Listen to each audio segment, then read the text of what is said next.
এই উম্মে সালমা বিশ্বনবীর কলিজার টুকরা স্ত্রী হুসাইনের পা দুটো জড়িয়ে ধরলেন, নানু ভাই তুমি কুফা নগরীতে যাও না, তুমি কুফা নগরীতে যাও না। কুফা নগরীতে বিশ্বনবী রাতের অন্ধকারে উম্মে সালমাকে স্বপ্নে দেখাইলেন, উম্মে সালমা এই যে দেখো আমার হাতের মধ্যে কারবালার রক্ত। বিশ্বনবী একটা শিশি দিয়ে গিয়েছিলেন নবীর বিবিদের কাছে, ওখানে কারবালার মাটি ছিল। হযরত জিবরাইল দিয়েছিলেন নবীর জীবন দশায়, হুজুর এই মাটিগুলো যেদিন রক্তে পরিণত হয়ে যাবে সেদিন কিন্তু কারবালা প্রান্তরে আপনার কলিজার টুকরা হুসাইন শহীদ হয়ে যাবে। নানু ভাই তুমি কুফায় যাও না, ওই কুফার গভর্নর আর এক এজিদের মতো তোমার ভাই হাসানকে তার বিবির দ্বারাই হত্যা করা হয়েছে, শহীদ করা হয়েছে। আপনারা হাসানের শাহাদাতের কথা শুনলে চোখে পানি রাখতে পারবেন না। হাসান তার বিবির প্রবঞ্চনায় পড়িয়া শহর বানুর তার বিবির চরিত্র হাসান কি এমন ভাবে ইয়াসিদ তার বিবি কি এমন ভাবে গ্রাস করেছে, ক্ষমতার লোভ দেখাইয়া বলে, হাসানের বিবি তুমি একটা কথা বলো, শোনো কব্বানু কি, তুমি তো হাসানের অত্যন্ত প্রিয় বিবি। কয় হ্যাঁ। তোমার স্বামীকে বিবাহ, তোমার স্বামীকে যদি মেরে দিতে পারো, আমি ইয়াসিদ এখন মদিনার গভর্নরের প্রেসিডেন্ট প্রধানমন্ত্রী, আমি তোমাকে বিবাহ করব। হাসানকে শুধু মেরে দিবা, তোমাকে মদিনার মধ্যে একটা মহিলার আসন দিব। কাদবানু বাইজানদের শয়তানের প্রবঞ্চনায় পড়িয়ে গেল, হাসানকে এমন শক্ত বিষাক্ত বিষ খাওয়ানো হইল। হাসানের পিছনের রাস্তা দিয়া বাবা নারী বুড়িগুলা বসিয়া পায়খানের রাস্তা দিয়া বের হওয়া শুরু করলো। হুসাইন গিয়েছিলেন দাওয়াত ও তাবলীগের কাজে, হুসাইনের কাছে কানে যখন খবর পৌঁছে গেল, ও হুসাইন দুই ভাই ছিলেন দুইটা জোরের কবুতর, একটা কবুতরের ডানা ভেঙে গেছে, তোমার ভাইকে হত্যা করা হয়েছে। হাসানকে বাবা নবীর রওজার পাশে বসাই রাখা হয়েছে, এখনো পর্যন্ত জানটা বের হয় নাই। মুখ দিয়া গাল দিয়া রক্তগুলা বের হচ্ছে, নাক দিয়া রক্ত বের হচ্ছে। এই লাঞ্চটা হাতটা ফেটে গেছে, এই হাতের রক্তগুলা নাক দিয়া মুখ দিয়া প্রবাহিত হচ্ছে। হুসাইন ইন দি মিন টাইমে হাসানের পাশে বসছে। ভাইরে শুধু একটা বার বলেন, আপনাকে কে এইভাবে বিষ খাওয়াইছে? হাসান কিন্তু কোনোদিন বলেন নাই। হাসান শুধু বলছে, ভাইরে আমারে কে মেরেছে এটা কারো কাছে জিজ্ঞেস করবি না, কে মেরেছে আমি হাসান জানি, বদলা নিতেও যাবি না, কারো কাছে বলবিও না। কে আমারে বিষ খাওয়াইছে এটা কারো কাছে সমালোচনা করে তার গুণাগুলি তুই নিবি না। শুধু এতটুকু মনে রাখবি, অন্যায়কারীকে ক্ষমা করে দেওয়া হলো সবচেয়ে মুসলমানের বড় উদারতা।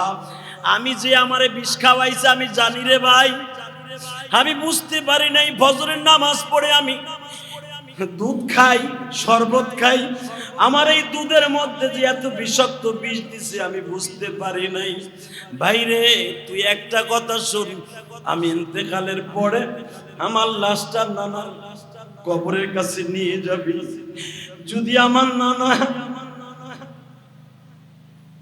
ভালো লাগে, যদি যুদ্ধ না হয়, কারণ আমার লাশ লইয়াই মদিনার মধ্যে অনেক ফিতনা হতে পারে।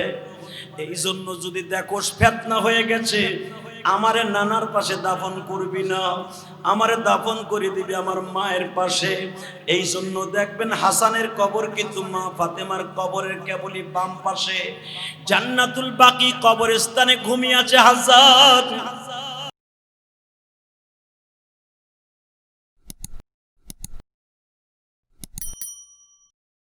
نحمده ونستعينه ونستغفره ونؤمن به ونتوكل عليه ونعوذ بالله من شرور أنفسنا ومن سيئات أعمالنا من يهده الله فلا مضل له ومن يضلله فلا هادي له الذي أرسل رسوله بالهدى ودين الحق ليظهره على الدين كله وكفى بالله شهيدا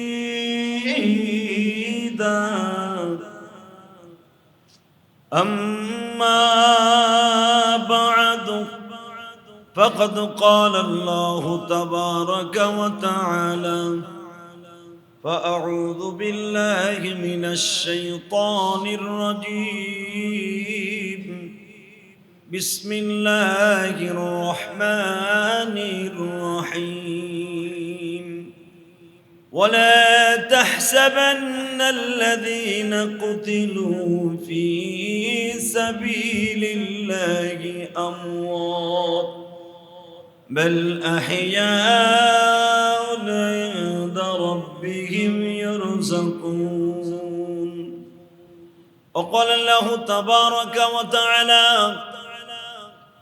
ولا تقولوا لمن يقتل في سبيل الله أموات بل أحياء ولكن لا تشعرون إن الله وملائكته يصلون على النبي يا أيها الذين آمنوا صلوا عليه وسلموا تسليما لا إله إلا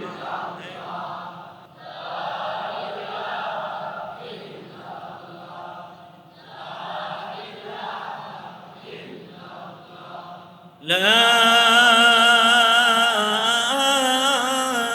إله إلا الله محمد رسول الله صلى الله عليه وسلم الله الله الله الله الله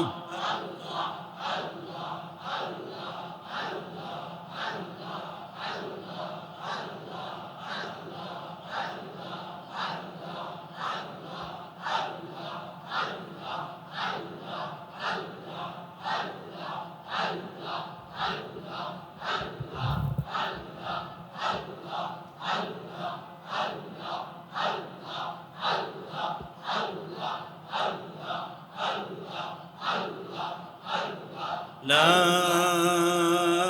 إله إلا الله محمد رسول الله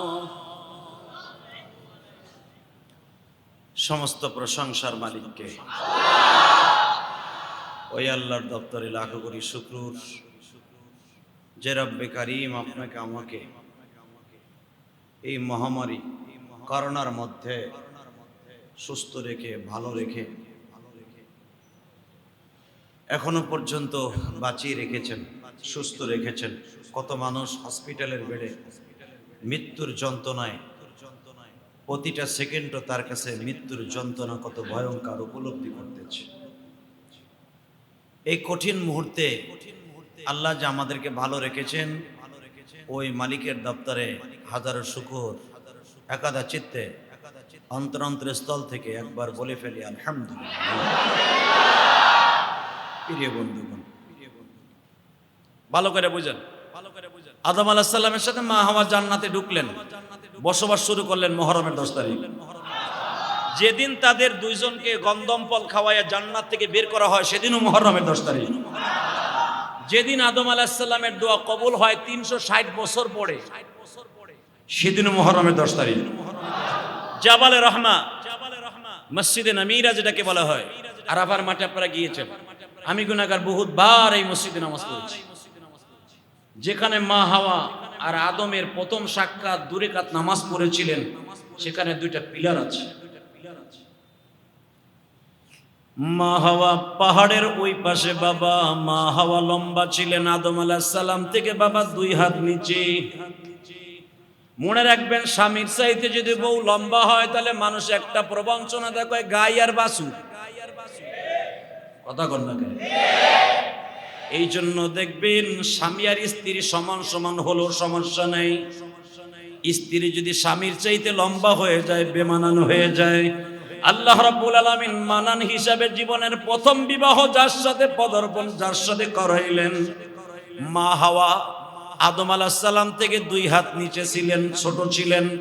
আদম আলাইহিস সালাম লম্বা ছিলেন 120 হাত। কত? 120 হাত বাবা আদম, 18 হাত সে হিসাবে হয় মা হাওয়া। জাবালে রহমার ওই পাশে মা হাওয়া, জাবালে রহমার ও দক্ষিণ পাশে বাবা আদম। দুইজনের চোখের পানি ফেলে কাঁদে আর বলে, মালিক।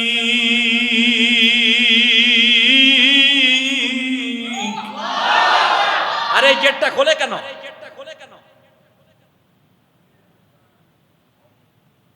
এ পুলিশ দেখে ডর লাগে না?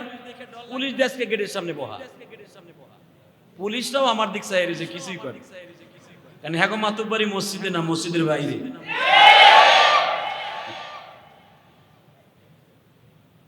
প্রধানমন্ত্রী যদি পুরুষ হইতো, হেও মসজিদে ঢুকে গেট খোলা বন্ধ করার ক্ষমতা তার নাই, তাহলে বোঝা গেল এই ঘরটা কার? জোরে বলেন না কেন? এদিকে তাকান, এদিকে তাকান। আদম আলাইহিস সালাতু ওয়াস সালাম দক্ষিণ পাশে, মা হাওয়া উত্তর পাশে।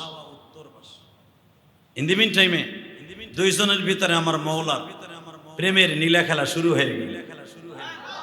এদিকে কান্দে বাবা আদম, ওই পাশে কান্দে বাপ মা হাওয়া।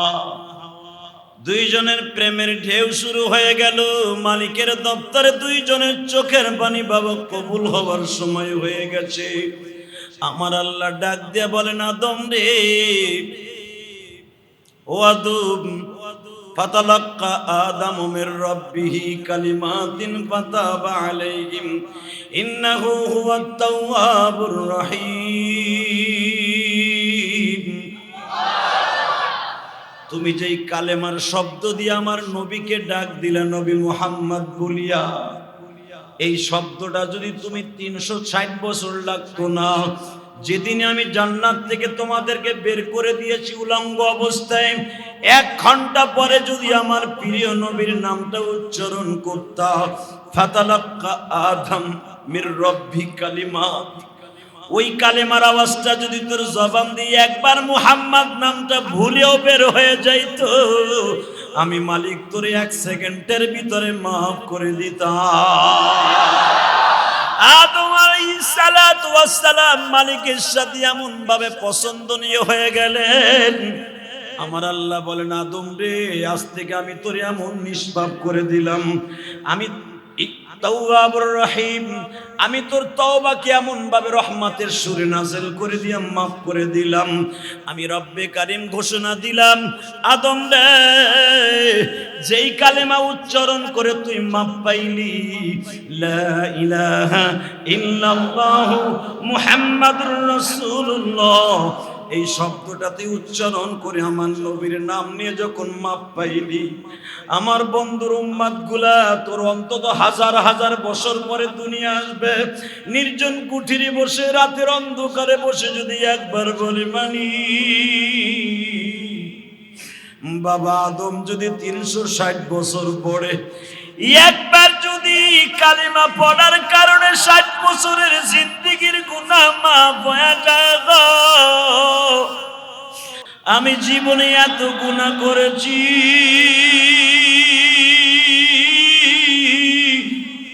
তুমি গুনার দিকে না তাকিয়ে তোমার প্রিয় হাবিবের দিকে তাকিয়ে যদি আমাকে মাফ করে দাও, আমি রব্বে কারীম তাদের জীবনের সব গুনাহগুলি মাফ করে দিবা। আদম আলাইহিস সালাতু ওয়াস সালাম জবান দিয়া বলতেছে, আল্লাহ তোমার কি মায়া লাগে না? আমি 360 বছর পর্যন্ত লজ্জায় আসমানের দিকে তাকাই না। এই আয়াতের তাফসীর খুলে দেখেন, আদম আলাইহিস সালাম একটা অন্যায় করার কারণে, ভুল বলা যাবে না, আল্লাহর একটা শব্দ না শোনার কারণে আল্লাহর দিকে এই জমিনে বসে বাবা আসমানের দিকে 360 বছর তাকাইয়া তওবা করে নাই। মাথা নিচের দিক দিয়ে আদম আলাইহিস সালাম কাঁদতেন। 120 হাত মানুষটা যদি কাঁদে বলেন তো তার বসতে কত জায়গা লাগে। আদম আলাইহিস সালাম যখন পাহাড়ের উপর দিয়ে হাঁটতেন, শক্ত পাথর পর্যন্ত ডেবে যাইত। আল্লাহ তার শরীরে এত ওয়েট দিয়েছিলেন, আদম আলাইহিস সালামের মাথাটা ধরে নেন আপনার আমার একটা মিনি একটা বডি। আদম আলাইহিস সালামের হাতগুলি মনে করে দেখেন 120 হাত মানুষের হাতটা কত বড় লম্বা। এইভাবে হাত দুইটা তুলে কোনোদিন দোয়া করে নাই, সব সময় এইভাবে হাত দুইটা নিচের দিকে দিয়ে তওবা করত। মালিক রে, এই জন্য আল্লাহ কোরআনে বলেন, ফাতালাক্কা আদামু মির রাব্বি কালিমাতিন ফাতাবা আলাইহিম। ও আদম, তুমি এমন ভাবে কালেমা উচ্চারণ করে তওবা করেছো, আমি মালিকার সহ্য করতে পারি নাই।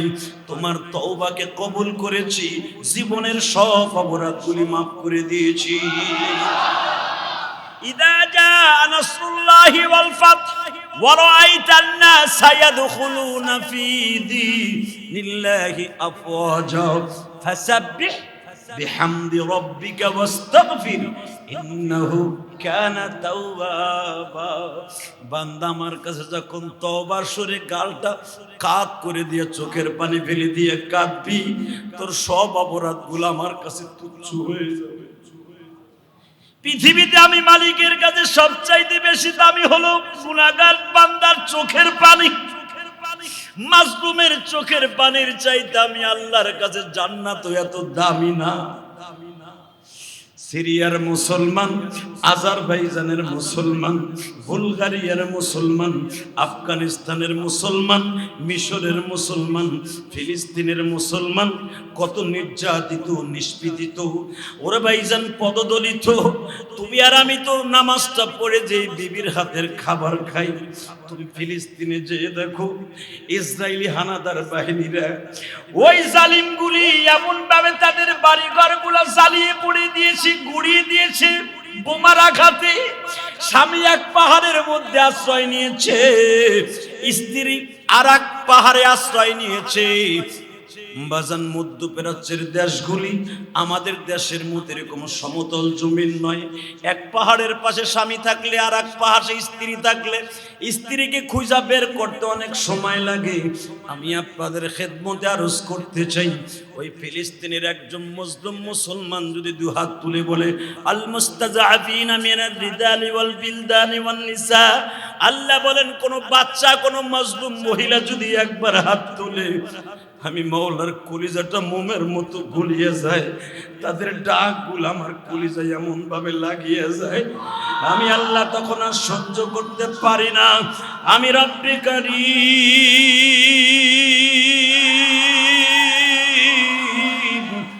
তাদের ডাকগুলা এমন ভাবে শুনিয়ে ফেলি, দুনিয়া কিয়ামত ঘটাইয়া দিতেও আমি আল্লাহর কষ্ট লাগে না। এ যুবক ভাইরা, আমি তোমাদের খেদমতে আরজ করছি, কার আশায় কোন লোভে দুনিয়ায় নামাজটা ছেড়ে দিচ্ছ? কার প্রবঞ্চনায় পরে শয়তানের ধোকায় পরে নিশার জগতে ডুবে আছো? মা বাবার হকটা নষ্ট করতেছো, ইয়াবা খেয়ে, ডেডি খেয়ে, গাঞ্জা হিরোইন খেয়ে জীবনটা নষ্ট করছো। হিরোইনের পোটলা মাজার মধ্যে নিয়ে ঘুরছো, মা বাবার স্বপ্ন নষ্ট করছো। যারা মা বাবার সাথে গাদ্দারি করে নিশার জগতে ডুবে গেছো, বন্ধুর প্রবঞ্চনায় পড়িয়া যারা মা বাবার সাথে গাদ্দারি শুরু করেছো, মা বাবার স্বপ্নটা ধূলিসাৎ করে দিয়েছো, তুমি আমার কাছ থেকে জুমার মসজিদে দলিল নাও। তুমি যদি মা বাবার স্বপ্ন ধূলিসাৎ করে দাও, আমার রব্বে কারীম তোমার জিন্দেগিটাও ধূলিসাৎ করে দিবে, তোমার দুনিয়াটাও শেষ, আখিরাতও শেষ। মাজলুম মুসলমানের মুখের আওয়াজ যে মাবুদের কাছে কত টেস্টফুল। এজিদ বাহিনী হলো 4000, কত? জোরে কোন? হুসাইন রাদিয়াল্লাহু তাআলা আনহু কিন্তু কুফা নগরীতে বাজার গিয়েছিলেন, কিন্তু যুদ্ধ করার জন্য নয়। 61 হিজরিতে মুহররমের 1 তারিখ হুসাইন কারবালার প্রান্তরে ফরাত নদীর কেবলি কোল ঘেঁষা একটা জমিনের নাম, চারিদিকে পাহাড়, মাঝখানে চাটিয়াল ময়দান, পাশেই হলো ফরাত নদী। হুসাইন রাদিয়াল্লাহু তাআলা আনহু ওই কুফা নগরের মানুষের আমন্ত্রণে গিয়েছিলেন, তারা তাকে ইনভাইট করছিলেন, ও রাসূলের কলিজার টুকরা দহিতা, আপনি আমাদের দেশে আসেন, জালিম এজিদের হাতে আমরা বায়াত গ্রহণ করব না। এখানে খলিফা নিযুক্ত হওয়ার কথা আপনার, সে জোর করে বাবার খলিফারিত্ব নিয়ে নিয়েছে। মুআবিয়া রাদিয়াল্লাহু তাআলা আনহু তাকে খেলাফতি দেয় নাই, জানে আমার সন্তানের চরিত্র খারাপ ও মদখোর।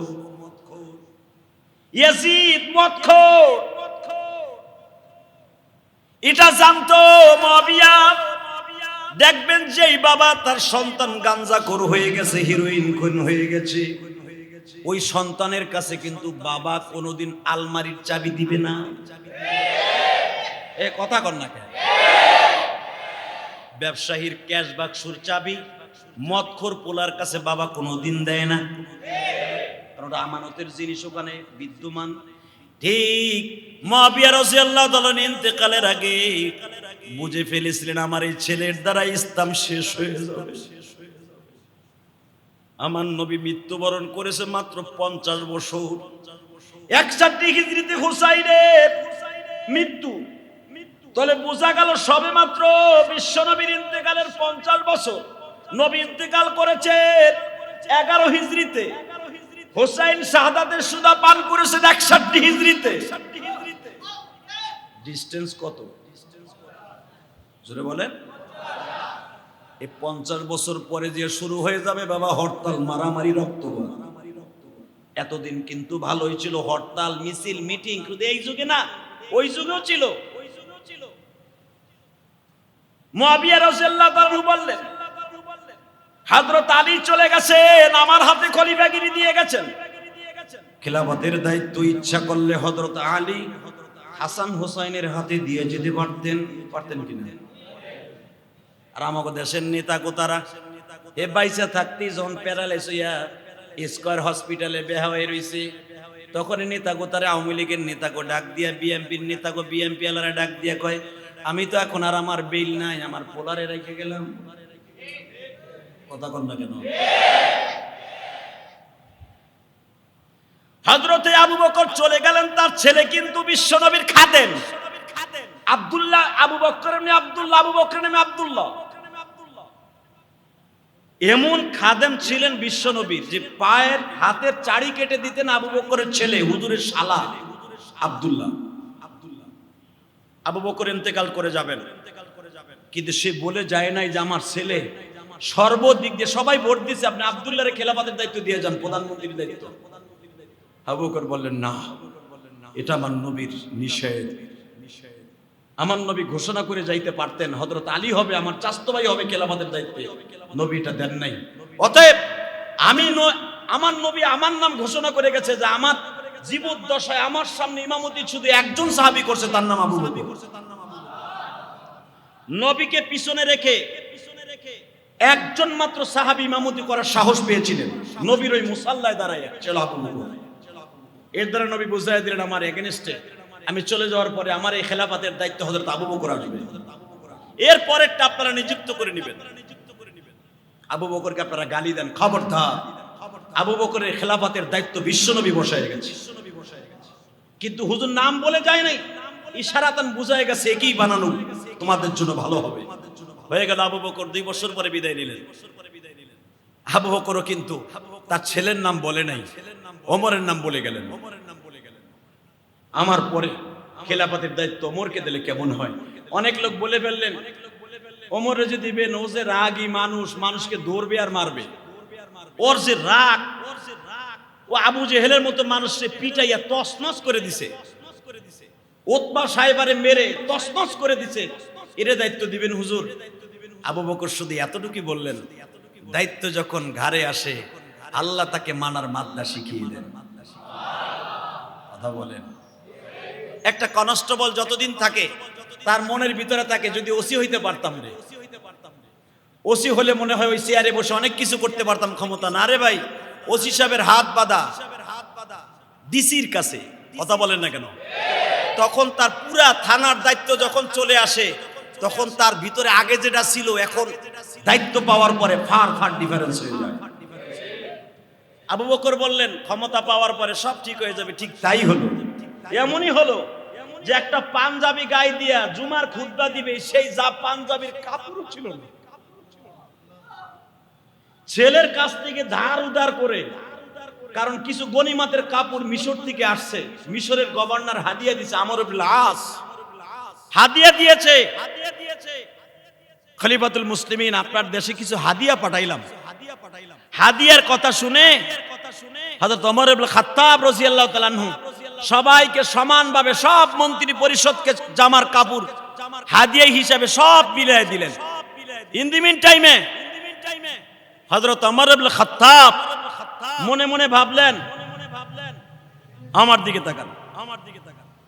ওমর ইবনে খাত্তাব মনে মনে ভাবলেন, সবাইকে আমি কাপড়টা, রিলিফের কাপড়টা, হাদিয়ার কাপড়টা সবাইকে বিলিয়ে দেই। সবাইকে হাদিয়ার কাপড়টা বিলাই দেয়া হলো।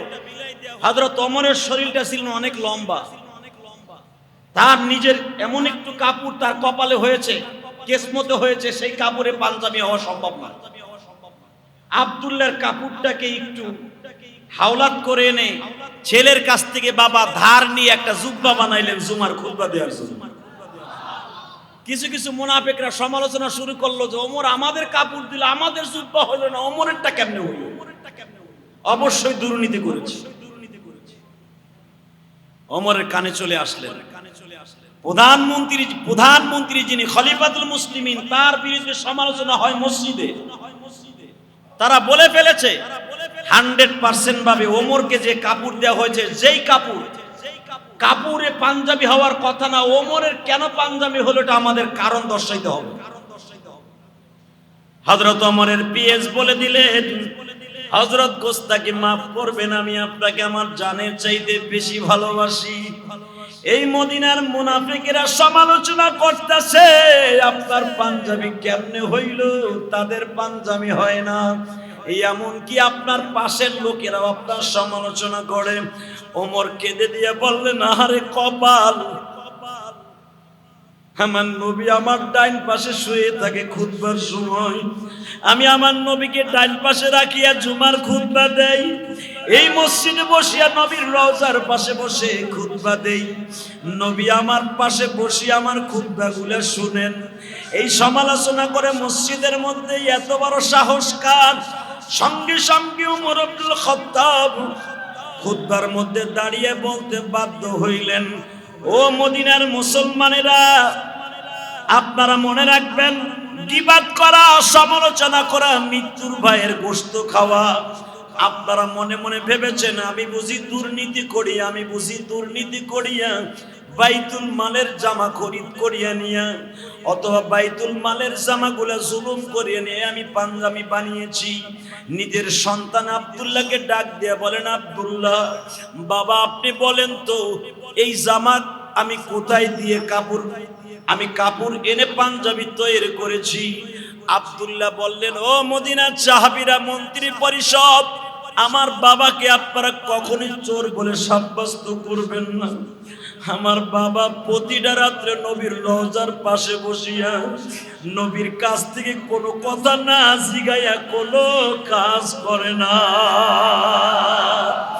আমরা সবাই মদিনার সবাই ঘুমায়, আমার বাবা একটা টর্চ লাইট নিয়ে মদিনার অলিতে গলিতে সারা রাত ঘুরে। আপনারা জানেন না, আমি তার সন্তান হয়ে বলছি, আমি দেখেছি আমার বাবা জুমার খুতবা দিতে যাইয়া জামাটা পিছনের দিকে ফাটা।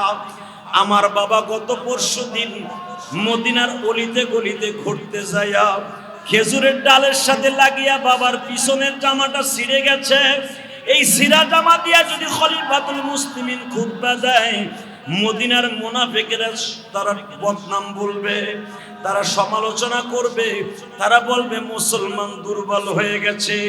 আমি আমার বাবাকে পরামর্শ দিয়েছি, আব্বা জান আপনি আমার কাপড়টা অ্যাড করি, আপনি পাঞ্জাবিটা বানায় লন। খোদার কসম করে বলছি, আমার বাবা বাইতুল মালের থেকে এক টুকরা কাপড় জুলুম করে নাই।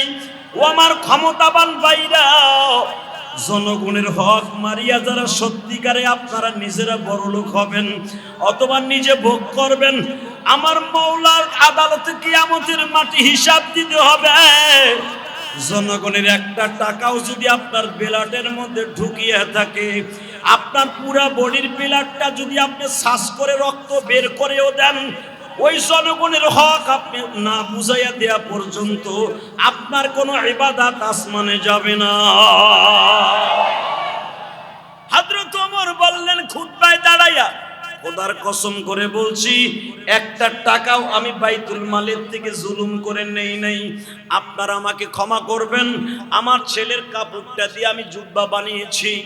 মদিনার মানুষগুলা কান্নার রোল পড়ে গেল। কেমন খলিফাতুল মুসলিমিনের সমালোচনা আমরা করলাম। হযরত ওমর বাজান 10 বছরের মতো সময় খলিফাতুল মুসলিমিন মদিনার।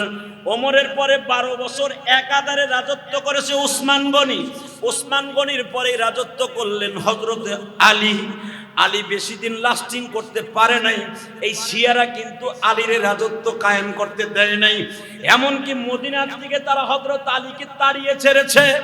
আলী একের জমিনেতে যাইয়া রাজত্ব করতেন, মদিনার খেলাফতের দায়িত্ব পালন করতেন। ওখানে যাইয়াও কিন্তু তারা আলীকে বাঁচতে দেয় নাই। হযরত আলীকে হত্যা করেছে, শাহাদাতের সুদা পান করিয়েছে। হযরত আলীর পরে খেলাফতের দায়িত্ব আসলেন হযরতে মুয়াবিয়ার কাছে। মুয়াবিয়ার ক্ষমতা হযরতে আলী রাদিয়াল্লাহু আনহু ইন্তেকাল করে যাওয়ার সময় কিন্তু ইচ্ছা করলে হুসাইনের নাম ঘোষণা করে যেতে পারতেন অথবা হাসানের নাম ঘোষণা করে যেতে পারতেন। নাম কিন্তু হুসাইনের নাম বলেন নাই, মুয়াবিয়ার নাম বলেছেন। মুয়াবিয়া বললেন আমার ছেলেকে আমিও ঘোষণা করে যেতে পারি না। খবরদার মুয়াবিয়াকে কখনো আপনারা গালি দিবেন না। মুয়াবিয়া কিন্তু কাতেবে ওহী। এই যে কোরআন আপনারা আমি তেলাওয়াত করি, এটাকে হযরতে মুয়াবিয়ার লেখা। মুয়াবিয়া রাদিয়াল্লাহু তাআলা নবীর 10 জন কাতেবে ওহী কোরআন শরীফ লিখছেন, 10 জন সাহাবী, তার মধ্যে কিন্তু হযরত মুয়াবিয়া একজন, যে হলো নবীর কাতেবে ওহী অর্থাৎ কোরআন লেখনেওয়ালা রাইটার যিনি। ওই সাহাবী কোনোদিন তার সন্তানদের অবৈধভাবে ক্ষমতা দিয়ে যেতে পারে না, কারণ মুয়াবিয়ার জীবদ্দশায় তার সন্তান ইয়াজিদ কিন্তু দুরাচার ছিল, চরিত্র খারাপ ছিল, মদ খাইতো। এমন কোন কাজ নাই মুয়াবিয়ার সন্তান ইয়াজিদ করে নাই। তার জ্বলন্ত প্রমাণ দেখবেন, ইয়াজিদ নামে কোন মানুষ হিন্দুরাও রাখে না। কথা কন না কেন? ইহুদিদের ভিতরও দেখবেন ইয়াজিদ নামে কারো নাম নাই। এটা এমন একটা ঘৃণিত শব্দ হয়ে গেছে। আপনি যদি কোনো মুসলমান মদখোরের ছেলেকেও বলেন আপনার আমি 1 কোটি টাকা দিব, আপনার পোলার নামটা ইয়াজিদ রাখেন। কথা কন না কেন? রাখে। বরঞ্চ যদি কেউ মস্করা করে বলে আরে বেটা তুই তো ইয়াজিদের বংশধর, বলে না? এই শব্দটা বলার সাথে ওই লোক পারে তরে খুন করে ফেলে। এটা এমন একটা ঘৃণিত শব্দ হয়ে গেছে, আবু জেহেলের চাইতে বেশি ভয়ঙ্কর ঘৃণিত শব্দ ইয়াজিদ হয়ে গেছে। আরে বেটা তুই তো আবু জেহেলের মতো, আরে বেটা তুই তো ইয়াজিদের বংশধরের মতো কাজ করলি, বলে কিনা? কেন বলে? এমন একটা ঘৃণিত নাম হয়ে গেছে এটা। ইয়াজিদ নিজে ক্ষমতা নিলেন জোর করে, কোনো ভোট নাই, কোনো কিছু নাই, দুইটা গ্রুপ হয়ে গেল। এখান থেকে শুরু হলো রাজনীতির গ্রুপ। এতদিন কিন্তু খেলাফত ভালোই ছিল 50 বছর পর্যন্ত, যতদিন হযরত হোসাইনের হাতে কিছু লোক ভোট দিয়া তার বাক্সে ভোট দিলেন, হোসাইনের ভোটের সংখ্যা বেশি। এজিদের ভোট বেশি পড়ে নাই তার বাক্সে। এজিদ ক্ষমতা জোর করে দখল করে কারফু জারি করে দিলেন যে একবার যদি কেউ হোসাইন আর হাসানের নাম কারো জবানে উচ্চারিত হয় তারই খুন করতে হয়। কেউ যদি হাসান আর হোসাইনের ভোট লইয়া কালেমার বাক্স লইয়া মাঠে নামে তারই হত্যা করব। মানুষ চুপে চুপে ভিতরে ভিতরে হোসাইনের দল করতো ঠিকই, এই মুখ দিয়ে বলতে সাহস পাইতো না। বাজানরে হোসাইন রাদিয়াল্লাহু তাআলা আনহু হঠাৎ করে একটা চিঠি পাইলেন, তার খাদেম বললেন, হুজুর মদিনার থেকে আপনি চলে যান কুফা নগরীতে, কুফার মানুষগুলি আপনাকে চিঠি দিয়েছেন, ওখানে গেলে তারা বায়াত গ্রহণ করবে, আপনার বাবার মতো আপনি ওখানে থাকিয়ে রাজত্ব করবেন, আমরা মদিনার মানুষগুলো আপনি যেখানেই থাকেন আপনারা আমাকে প্রেসিডেন্ট হিসাবে খলিফাতুল মুসলিমিন হিসাবে মেনে নিব। ও ভাইরা, হযরত হুসাইন বললেন এই মদিনার মানুষগুলি আমার ভাইকে মেরে ইয়াজিদ হত্যা করে আমার ভাইকে জোর করে ক্ষমতা দখল করেছে। আমার মন বলে কুফার মানুষগুলি আমার সাথে খারাপ ব্যবহার করবে। মুসলিম বিন আকিল অর্থাৎ হযরতে আলীর চাচতো ভাই, চাচতো ভাতিজা হুসাইন বললেন তুমি যাও। মুসলিম বিন আকিলকে পাঠিয়ে দিলেন কুফা নগরীতে, দেখো তো ওখানের অবস্থা কি। মুসলিম বিন আকিল যখন গেলেন কুফার সব মানুষগুলা বায়াত গ্রহণ করলো। আপনি হোসাইনের কাছে চিঠি লিখে দেন, আমরা একাদা চিত্তে হোসাইনকে খলিফা হিসাবে মেনে নিব। যখন চিঠিটা লিখে দিলেন, ও নবীর কলিজার টুকরা হোসাইন আপনি কুফায় আসেন, কুফার অবস্থা খুব ভালো। ও ভাইজান চিঠি আজকে পাঠাইছে, 2 দিন পরের থেকে শুরু হয়ে গেল। মুসলিম বিন আকিলকে ইবনে জিয়াদ ছিল কুফা নগরীর গভর্নর। এই ইবনে জিয়াদ আর এক দুরাচার মুসলিম বিন আকিলকে ধরিয়া দিবালোকে রাস্তার উপরে দাঁড়াইয়া ধরেন, আপনাকে মিরপুর 10 নম্বরে গোল চত্বরে এমন একটা ভেরি ভেরি ইম্পর্টেন্ট জায়গায়, অথবা ধরেন 0 পয়েন্টে গুলিস্তানের 0 পয়েন্টে মুসলিম বিন আকিলকে প্রকাশ্যে জবাই দিয়া দিল। মুসলিম বিন আকিলের 2টা সন্তান ছিল বাবা, এরা উটের ঘরের মধ্যে পালায়ন করেছিল, এদেরকে ধরিয়া আস্তাইয়া মারা হয়েছে। কিন্তু চিঠি তো তার আগে হোসাইনের কাছে পৌঁছে গেছে। হোসাইন দেখলেন চিঠির অবস্থা খুব ভালো, হোসাইন রওনা দিয়ে দিলেন 78 জন মুসলমান নিয়ে। তখন হুজুরের স্ত্রীদের মধ্যে একজন বিবি বেঁচে ছিল, নাম ছিল তার উম্মে সালমা। কি নাম? উম্মে সালামা। এই উম্মে সালমা বিশ্বনবীর কলিজার টুকরা স্ত্রী। হুসাইনের পা দুটা জড়িয়ে ধরলেন, নানু ভাই তুমি কুফা নগরীতে যাইও না, তুমি কুফা নগরীতে যাইও না। কুফা নগরীতে বিশ্বনবী রাতের অন্ধকারে উম্মে সালমাকে স্বপ্নে দেখাইলেন, উম্মে সালমা এই যে দেখো আমার হাতের মধ্যে কারবালার রক্ত। বিশ্বনবী একটা শিশি দিয়ে গিয়েছিলেন নবীর বিবিদের কাছে, ওখানে কারবালার মাটি ছিল। হযরত জিবরাইল দিয়েছিলেন নবীর জীবন দশায়, হুজুর এই মাটিগুলো যেদিন রক্তে পরিণত হয়ে যাবে সেদিন কিন্তু কারবালা প্রান্তরে আপনার কলিজার টুকরা হোসাইন শহীদ হয়ে যাবে। নানু ভাই তুমি কুফায় যাও না, ওই কুফার গভর্নর আর এক এজিদের মতো তোমার ভাই হাসানকে তার বিবির দ্বারাই হত্যা করা হয়েছে, শহীদ করা হয়েছে। আপনারা হাসানের শাহাদাতের কথা শুনলে চোখে পানি রাখতে পারবেন না। হাসান তার বিবির প্রবঞ্চনায় পড়িয়া শহর বানুর তার বিবির চরিত্র হাসান কি এমন ভাবে ইয়াজিদ তার বিবিকে এমন ভাবে গ্রাস করেছে, ক্ষমতার লোভ দেখাইয়া বলে, হাসানের বিবি তুমি একটা কথা বলো, শোনো কতবানু কি, তুমি তো হাসানের অত্যন্ত প্রিয় বিবি। কয় হ্যাঁ। তোমার স্বামীকে বিবাহ, তোমার স্বামীকে যদি মেরে দিতে পারো আমি ইয়াজিদ এখন মদিনার গভর্নরের প্রেসিডেন্ট প্রধানমন্ত্রী, আমি তোমাকে বিবাহ করব। হাসানকে শুধু মেরে দিবা, তোমাকে মদিনার মধ্যে একটা মহিলার আসন দিব। কাতবানু বাইজানদের শয়তানের প্রবঞ্চনায় পড়িয়ে গেল।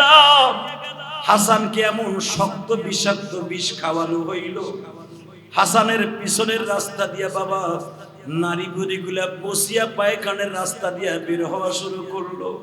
হুসাইন গিয়েছিলেন দাওয়াত ও তাবলীগের কাজে। হুসাইনের কাছে কানে যখন খবর পৌঁছে গেল, ও হুসাইন, দুই ভাই ছিলেন দুইটা জোরের কবুতর, একটা কবুতরের ডানা ভেঙে গেছে, তোমার ভাইকে হত্যা করা হয়েছে। হাসানকে বাবা নবীর রওজার পাশে বসায় রাখা হয়েছে, এখনো পর্যন্ত জানটা বের হয় নাই। মুখ দিয়া গাল দিয়া রক্তগুলা বের হচ্ছে, নাক দিয়া রক্ত বের হচ্ছে। এই লাঞ্চটা হাতটা ফেটে গেছে, এই হাতের রক্তগুলা নাক দিয়া মুখ দিয়া প্রবাহিত হচ্ছে। হুসাইন ইন দি মিন টাইমে হাসানের পাশে বসছে।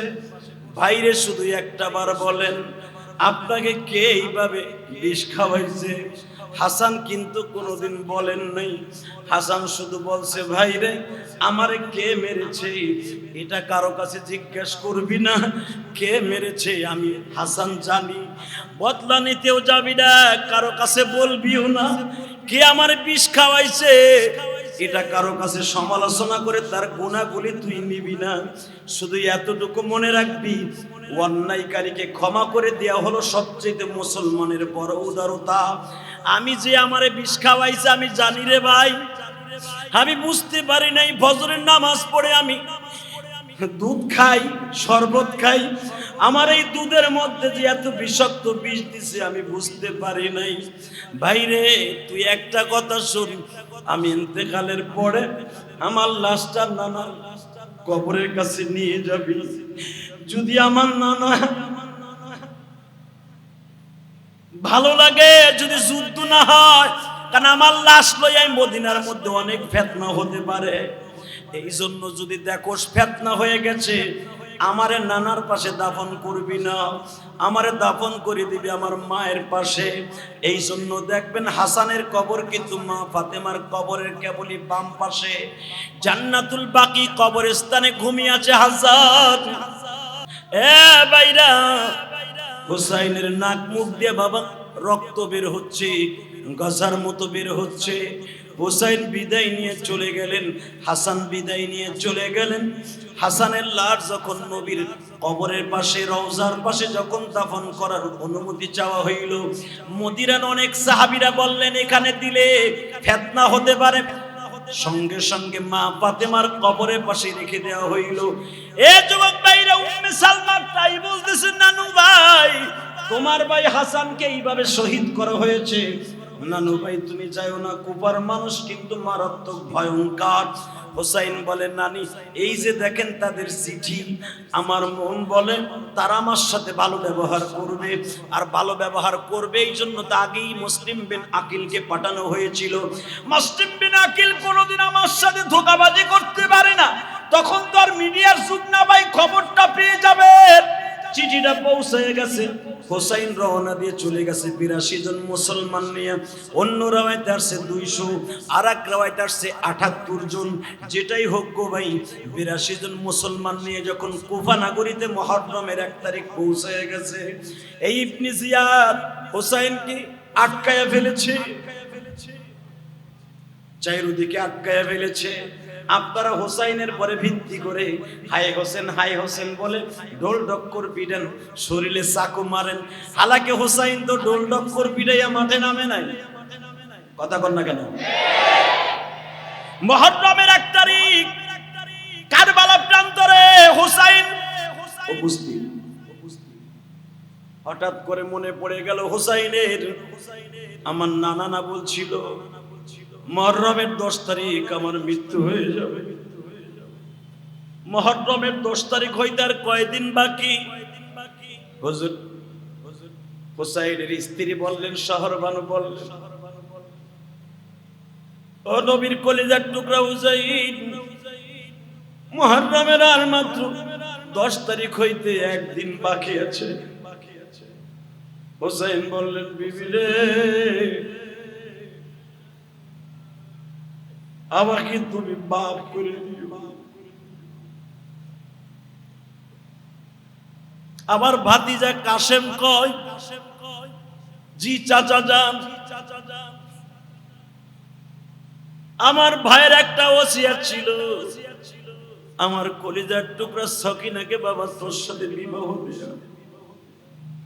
আর এক রিওয়ায়াত আছে বিবাহ আগেই দিয়ে দিয়েছে, আর এক রিওয়ায়াত আছে কারবালা প্রান্তরে তাদের বিবাহের অনুষ্ঠান হয়। যুবক ভাই রে, কাশেম এত টটবুকে যুবক, বিবাহের উপযুক্ত বিয়ে হয়ে গেল। সকিনার তাবুর মধ্যে যাইয়া জিজ্ঞাসা করে, সাকিনা রে, হবার পরে তোমার কোনো দাবি দোয়া আছে কিনা? সাকিনা বলতে বাধ্য হইলেন, আমার বাবার কসম করে বলছি, আমি আল্লাহর কসম করে বলছি, আমার বাবার নানার কসম করে বলছি, আপনার পরে আমার কোনো দাবি নাই। যদি একটা শর্ত আপনি পুরা করেন, আমার বাবাকে যারা মারার জন্য এই যে কয়েকদিন হয়ে গেল ফরাত নদীর পানি বন্ধ করে দিয়েছে, আমার 6 মাসের ছোট্ট ভাই আলী আসলাম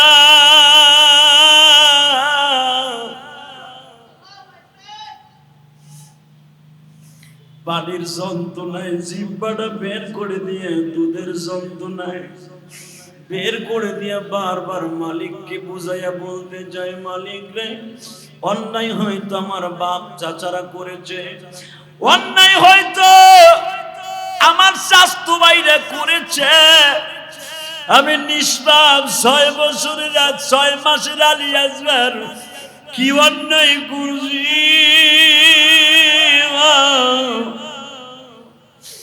কেন আমাকে 1 গিলাস পানি দেয় না? শিমুরের বাগি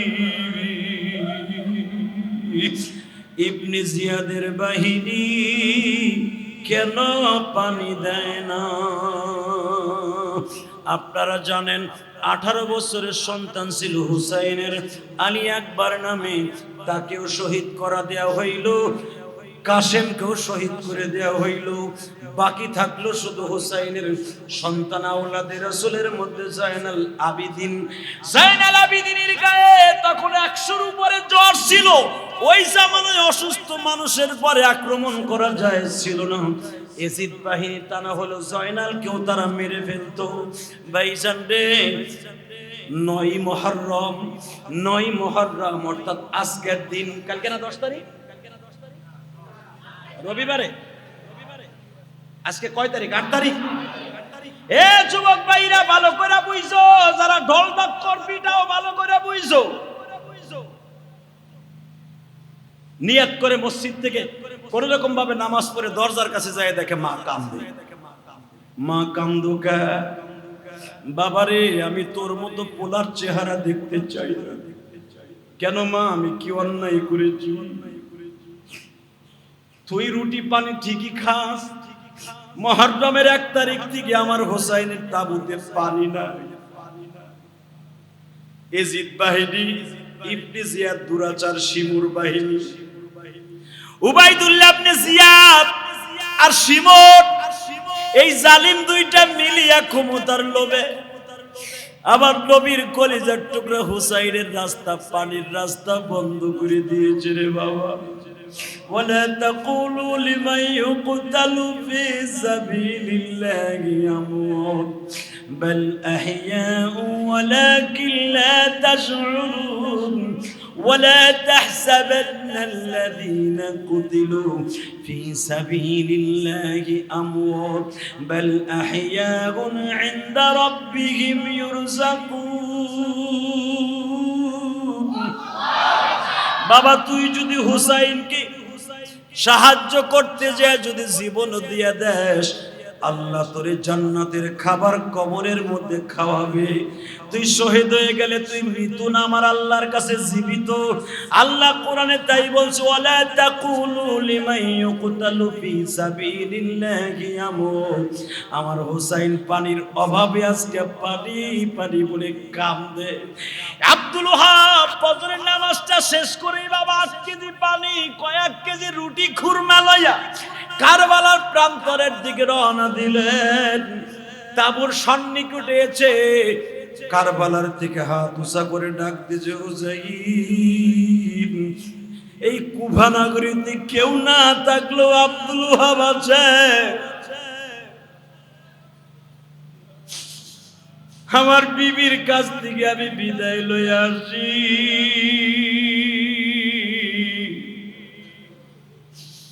আমার বিবি আবার পিছে পিছে আসতেছে।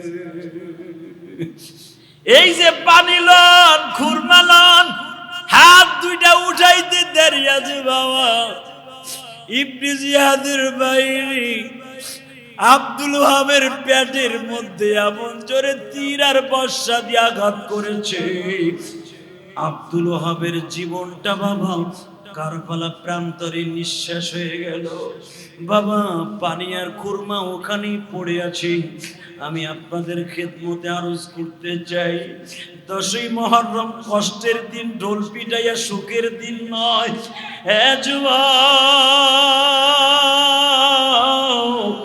এই আশুরা 10ই মুহররম হোসাইনের জন্য দামি হয় নাই।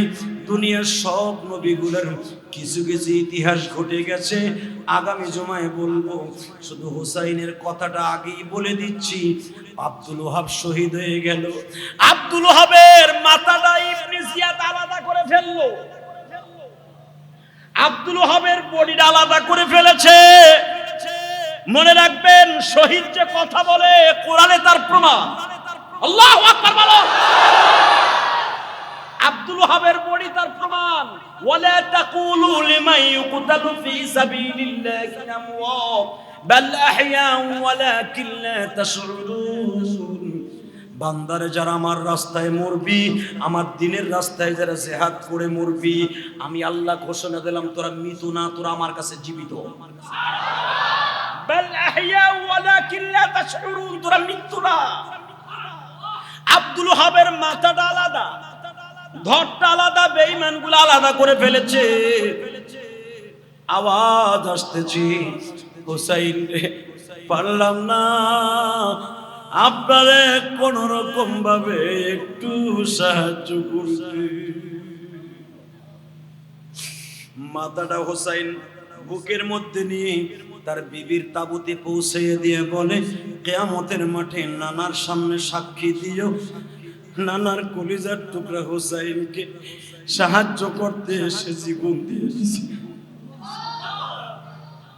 ও ভাইজান, আপনারা জানেন এই 8ই মুহররম আলী আকবর শহীদ হয়েছে, 9ই মুহররম কাসেম শহীদ হয়েছে আগামী কালকে। 10ই মুহররম হোসাইন শাহাদাতের সুদা পান করেছে। আমি শুধু আপনাদের খেদমতে আরজ করতে চাই, যদি আপনি হাসানের হোসাইনের অনুষ্ঠান করতে চান, এটা কি দুঃখ দিয়া না কষ্ট দিয়া না আরাম দিয়া? কষ্ট দিয়া, কথা ঠিক না ঠিক? অতএব আপনাদের খেদমতে আরজ করতে চাই, 10ই মুহররমের সেই মর্মান্তিক ইতিহাস আগামী জুমায় শুনতে পারবেন। সেটা কত ভয়ঙ্কর ছিল, কত হৃদয় বিদারক ছিল, পৃথিবীর ইতিহাসে নাই এইভাবে কোন মানুষকে কেউ মারে। আল্লাহ রাব্বুল আলামিন আমাদের সবাইকে মুহররমের তাৎপর্য বুঝে শুনে সঠিকভাবে আমল করার তৌফিক দান করুন। আনতাজে বিদাতের মতো আমল করার তৌফিক যেন আল্লাহ আমাদের সবাইকে দান না করে, আল্লাহ আমাদের সবাইকে কবুল করে। সবাই বলে আমিন। আমার তাওফিক ইল্লা বিল্লাহ। সকলের জন্য দোয়া করবেন। খাস করে আমার কাছে অনেকেই দোয়া চেয়েছেন, সবার জন্য দোয়া করি, আল্লাহ সবাইকে মনের আশা পুরা করেন। রব্বানা যালামনা আনফুসানা ওয়া ইল্লাম তাগফির লানা ওয়া তারহামনা লানাকুনান্না মিনাল খাসিরিন। আল্লাহুম্মা ইগফির লানা ওয়া লিওয়ালিদাইনা রাব্বিরহামহুমা কামা রাব্বায়ানি সাগীরা। রব্বুল আলামিন, তুমি একটু রহমতের নজরে তাকায় দেখো, ইলেকট্রিসিটি চলে গেছে, অত্যন্ত গরমের মধ্যে তোমার পাগলগুলি বসে আছে, হযরত হুসাইন এরকম একটা শুক্রবার এই টাইমে কারবালা প্রান্তরে 10ই মুহররম ঠিক এই টাইমে আল্লাহ যুদ্ধের পোশাক পরিহিত ছিল। ওই ইয়াজিদ বাগিনী অত্যাচারে কষ্ট পাইয়া পানিটা পর্যন্ত কেঁদে পানি পান করবে আহারে পারার নবী,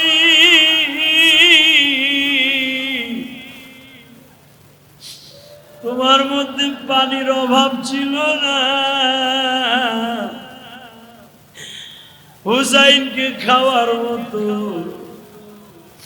সুযোগ ইয়াজিদ বাহিনী দিল না।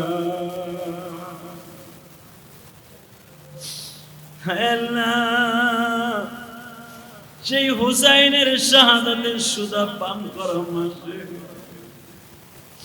সেই আলী আসগারের ছোট্ট শিশুর আর্তনাদের মাস চোখের পানি দিয়ে বুঝায় গেছিল দুনিয়ার মুসলমানেরা পানি ছাড়া দুনিয়ার থেকে বিদায় নিলাম, জান্নাতের পানি খাইবার আশা।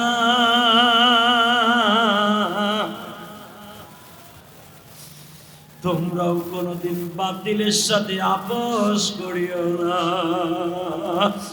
আমি আলী আসগরের বাবা যদি ইয়াজিদের সাথে আপোষ করত, অবশ্যই আমিও তোমাদের মতো বেঁচে থাকতে পারতাম। আমার বাবা কোনদিন বাতিলের সামনে মাথা নত করে নাই, এই জন্য আমি আলী আসগর 6 মাসের শিশু জীবন দিয়ে গেলাম। তোমরাও যদি দিনের সাথে জীবন দাও, আমি আলী আসগরের সাথে জান্নাতের পোশাক পরে জান্নাতে প্রবেশ করবে।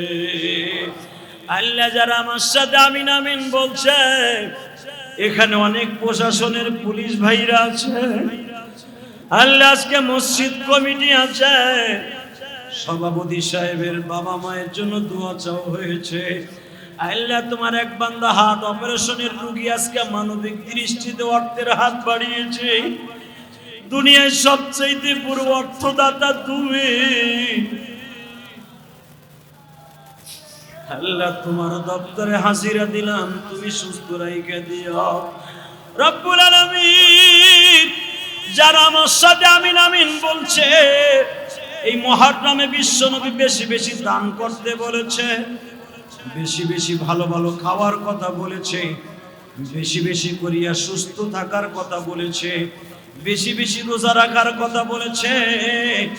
আয় আল্লাহ মুহররমের রোজাটা রাখার তৌফিক দিয়ে দিও রব্বুল আলামিন। আমার মতো যাদের মা নাই গো, এই দুনিয়ায় যাদের মা নাই, যাদের বাবা নাই, এদের বাবা মাকে তুমি মাফ করে দিও আল্লাহ, কবরটারে জান্নাতের বাগান বানায় দিও। আয় আল্লাহ খাস করে তোমার বান্দা বান্দিরা যারা দোয়া চেয়েছে তাদের সুস্থ রাইখে দিও, যারা কবরে চলে গেছে জান্নাতুল ফিরদাউস নসিব করে দিও আল্লাহ। কারবালা প্রান্তরে যারা শাহাদাতের সুদা পান করছে, তাদেরকে সহযোগিতা করতে এসে যারা শহীদ হয়েছিল, তাদেরকে হবে জান্নাতের আলা মুকাম পৌঁছে দেন আল্লাহ। তাদের ওসিলায় আমাদের সকলের ঈমান আমলকে ঠিক করে দেন, সঠিক ঈমান বুঝে আমল করার তৌফিক দিয়ে দেন আল্লাহ। খাস করে লন্ডন থেকে তোমার এক বান্দি আমার মসজিদ করিত কথার নাম শুনিয়া আমার মসজিদের নির্মাণের জন্য 2 লক্ষ টাকা দান করেছে। রব্বুল আলামিন তার দানগুলো কবুল মঞ্জুর করে নেন আল্লাহ। তার বাবা মাকে মাফ করে দেন আল্লাহ। মিরপুর 12 নম্বর থেকে আল্লাহ আমার এক আত্মীয় অসুস্থ, দোয়া চেয়েছে, মাফ করে দেন আল্লাহ। অনেক মা বোন বাসায় বসে দোয়া চাওয়া হয়েছে, তাদেরকে সুস্থ রেখে দেন। জীবনের শেষ দিন যেদিন হয়ে যাবে, এই জবান থেকে জারি করে দিবেন লা ইলাহা ইল্লাল্লাহ